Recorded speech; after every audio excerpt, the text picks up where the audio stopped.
l'Association pour la sauvegarde de l'enfance, de l'adolescence et des adultes de Nouvelle-Calédonie a été créée en 1958 et elle a pour objet, dans le respect des principes de la Déclaration universelle des droits de l'homme et de la Convention internationale des droits de l'enfant, de promouvoir la personne, de protéger les enfants, les adolescents et les adultes en grande difficulté. Pour faire simple, la SEANC protège les personnes victimes de violences, de même que les personnes souffrant de handicap ou d'exclusion. Pour mener à bien cette vaste mission, la SEANC est financée par les institutions publiques, à savoir l'État, le gouvernement de la Nouvelle-Calédonie, les provinces et les communes.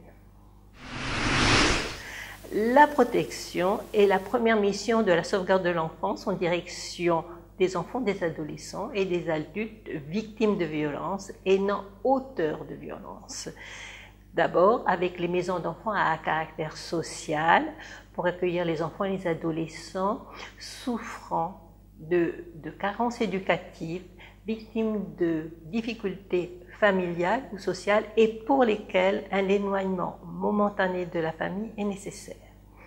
Il y a les maisons des femmes pour un accueil en urgence pour des femmes accompagnées ou non d'enfants et nous leur offrons un lieu sécurisant et neutre. Il y a la maison maternelle pour accueillir des jeunes mamans et ou futures mamans pour un étayage à la parentalité. Enfin, notre association est désignée comme administrateur ad hoc pour assister les jeunes victimes devant les tribunaux. Dans le cadre de la prévention, tout d'abord, c'est des actions autour de la famille. Nous avons commencé à intervenir avec l'accord des autorités coutumières pour accompagner des familles de la côte Est dans leurs carences éducatives. De même que la province Sud nous a missionnés pour mener des actions d'aide éducative à domicile auprès de familles également en difficulté éducative. Et nous offrons un lieu de médiation à la demande du juge aux affaires familiales en cas de divorce de parents de façon douloureuse. Et cette mesure permet à l'enfant de rencontrer le parent chez lequel il ne vit pas.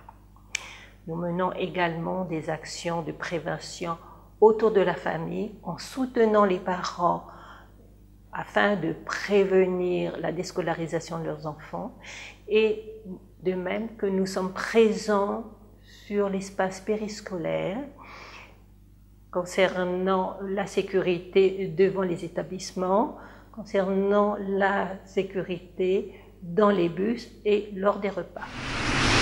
En conclusion, grâce aux initiateurs aux créateurs de l'Association de la sauvegarde de l'enfance, que sont le docteur Tivolier, Monsieur Dubois, Monsieur Lelézour, Mesdemoiselles Jordan et Meyer, nous avons continué le chemin et par conséquent nous tenons à ce qu'il se développe pour répondre le plus possible aux besoins afin d'apporter un avenir plus serein à la jeunesse et aux personnes les plus vulnérables de Nouvelle-Calédonie.